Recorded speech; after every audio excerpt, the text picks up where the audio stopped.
நம்ம ஆயில் பார்த்தீங்கன்னா 5 நாளைக்கு முன்னாடி ஆட்டினது, அதாவது திங்கக்கிழமை ஆட்டினதுங்க. இன்னைக்கு பார்த்தீங்கன்னா சனிக்கிழமை.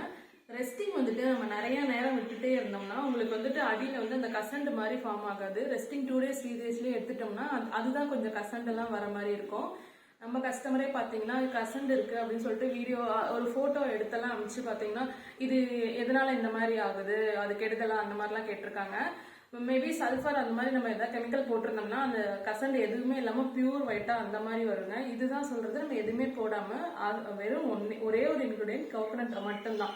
அதை நம்ம ஃபுல் அண்ட் ஃபுல் நம்ம வெயிலே காய வச்சு எடுத்து அரைச்சி வைக்கிறதுனால தான் இந்த மாதிரி கீழே வந்து பார்த்தீங்கன்னா கசண்டு இங்கே கொண்டு வா, கீழே அடியில் பார்த்தீங்கன்னா கசண்டு இருக்கும்.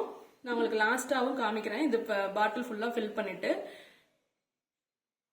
இந்த மாதிரி கசண்ட் நல்லா ஃபார்ம் ஆகாம இருக்கணும்னா ஒரு 5-6 நாள் ரெஸ்டிங் அப்படியே ஆட்டிட்டு வந்ததுலேயே விட்டுட்டு நம்ம ஊற்றினோம்னா உங்களுக்கு அவ்வளவா ஃபார்ம் ஆகாது. இதுதான் வித்தியாசங்க, கசண்ட் இருக்கிறதுக்கும் இல்லாததுக்கும் அந்த வித்தியாசம் இதுதான்.